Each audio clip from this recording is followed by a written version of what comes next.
brought to you by Palvi Agrico. आता शेतीसाठी जे काही लागणार ते घरपोच मिळणार, तेही मोबाईलच्या एका क्लिकवर. पहलगामच्या हल्ल्यानंतर ज्या अतिरेक्यांना न्यूट्रलाइज करण्यात आलं त्याच्यानंतर याच्यावरती बरंच राजकारण झालं.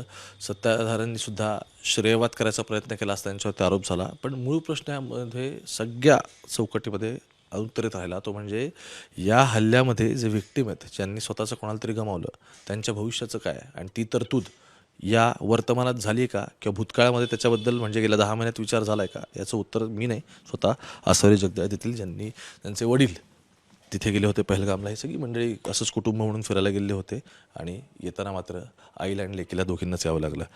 आसावरी 10 महिने होत आले. मला तुझ्या भावनांपेक्षा सरकारने तुला किती सांभाळून घेतलं हे समजून घ्यायचं.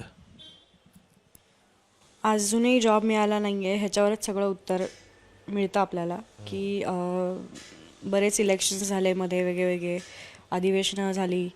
एवढं सगळं होऊन 10 महिन्यानंतर आता इलेक्शन संपूनही बराच काळ झालेला आहे तरीसुद्धा माझ्या जॉबचं लेटर किंवा जॉबशी संदर्भात काही अपडेट्स आम्हाला मिळालेले नाही आहेत. आम्ही 10 महिने झालं रोज फॉलोअपसाठी ह्याला फोन कर त्याला फोन कर चालू आहे.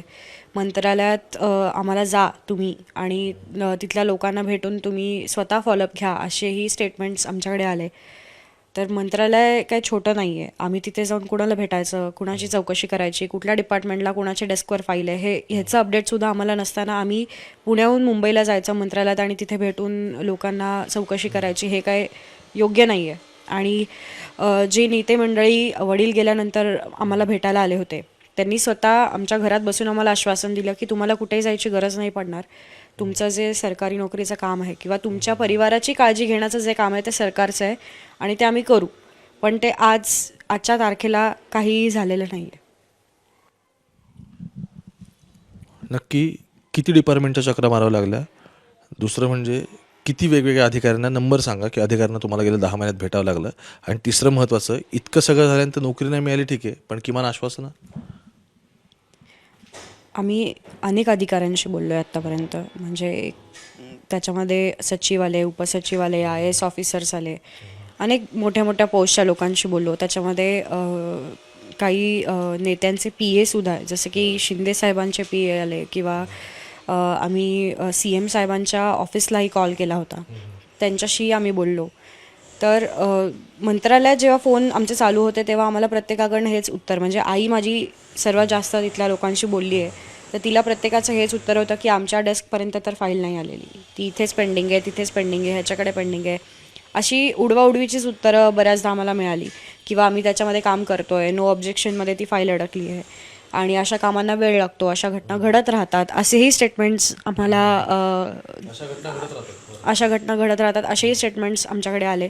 आणि खूप या गोष्टीचा खूप जास्त त्रास होत होता की आम्ही ज्या मनस्थितीत होतो त्या मनस्थितीत आम्हाला मदत करायचं सोडून आमच्याशी या भाषेत लोक बोलत होती किंवा असा रिस्पॉन्स मिळत होता. आम्ही शिंदे साहेबांच्या PNशी जेव्हा बोललो त्यातल्या काही लोकांनी तर आमचे कॉलच रिसीव्ह नाही केले अनफॉर्च्युनेटली. त्यांना आम्ही मेसेजसुद्धा केले की आम्ही कोण आहोत, आम्ही का तुम्हाला फोन करतो आहे, पण ते बघूनही त्यांनी काही रिप्लाय नाही दिले किंवा काही लोकांनी त्या सीनच नाही केले.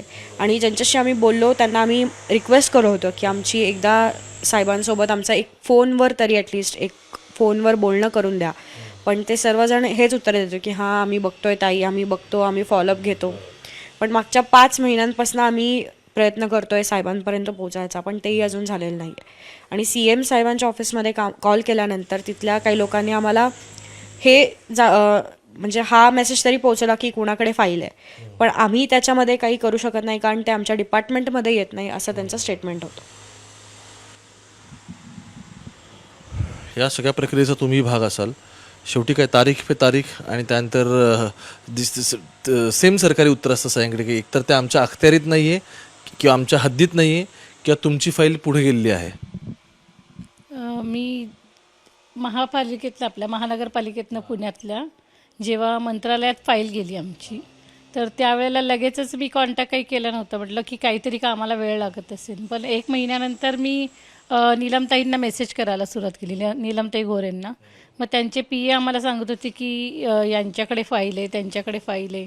मग नंतर हे अधिवेशन आहे ते अधिवेशन आहे ते झालं, मग निवडणुका झाल्या. मी नीलमताईंनी ज्या ज्या लोकांशी मला कॉन्टॅक्ट करायला लावलं मी स्वतः त्यांच्याशी केलं. म्हणजे नवीन सोना आहेत, असीम गुप्ता आहेत, गोविंदराज सर आहेत, त्याच्यानंतर नितीन गांधी आहेत.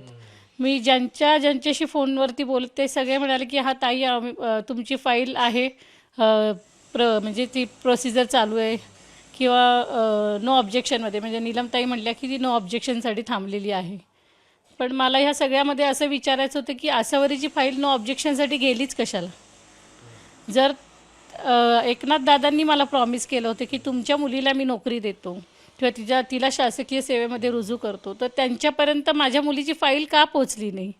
आणि मी शिंदे दादांच्या सगळ्या PAंना फोन करून झाले आणि सगळ्यांना मेसेज करून झाले की एकदा तरी माझं दादांशी बोलणं करून द्या. गेले 6 महिने मी प्रत्येक PAला सांगते की माझं दादांशी बोलणं करून द्या, एक कॉल करून द्या किंवा आमची भेट घालून द्या. पण कुणीही माझ्या त्या गोष्टीला रिस्पॉन्स करत नाही.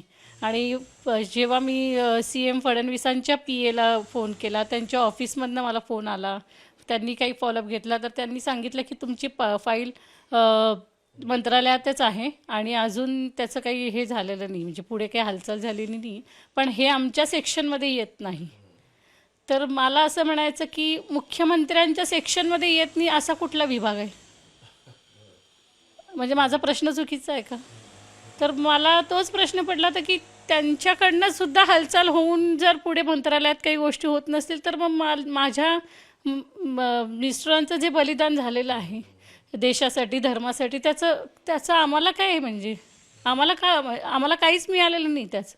माझ्या मुलगी गेले 10 महिने उच्च शिक्षित मुलगी माझी घरी बसून आहे. आत्ता आम्ही दोघी डिप्रेशनमध्ये जायला लागलो. आमचा महिन्याचा इन्कम सोर्स पूर्ण थांबलेला आहे आणि ह्याची काळजी आपल्या कुठल्याही मंत्र्यांना नाही, याचं मला फार खंत वाटली, खूप वाईट वाटलं. आणि या गोष्टीचं की आम्हाला त्यांचे सगळ्यांना फोन करावे लागत आहेत, व्हॉट्सअपला मेसेजेस करावे लागत आहेत. आणि कोणी तर मला एका यांचे PA असे म्हणाले की अशा घटना घडतच राहणार आहेत, मग सगळ्यांना नोकऱ्या नाही देऊ शकत. अशा घटना म्हणजे काय म्हणायचं होतं? मला खूप वाईट वाटलं. आम्हाला ट्रोल केलं गेलं. बऱ्याचदा फोन उचललेच नाही आहेत किंवा मी समजू शकते मोठ्या लेवलची लोक आहेत, त्यांना वेळ नाही, पण अरे आमच्या फाईलचं काय झालं, कोणाच्या डेस्कवरती आहे, कुठे आहे, काहीच कळायला मार्ग नाही. आता म्हणजे मी शेवटी सोडून दिलं. मी म्हटलं जाऊ दे, हे काही करू शकत नाही आहेत बहुतेक आपलं काम, याच्यावरती पण आलो. पण नंतर मी म्हणाले की माझ्या नवऱ्याचं बलिदान मी व्यर्थ का घालू?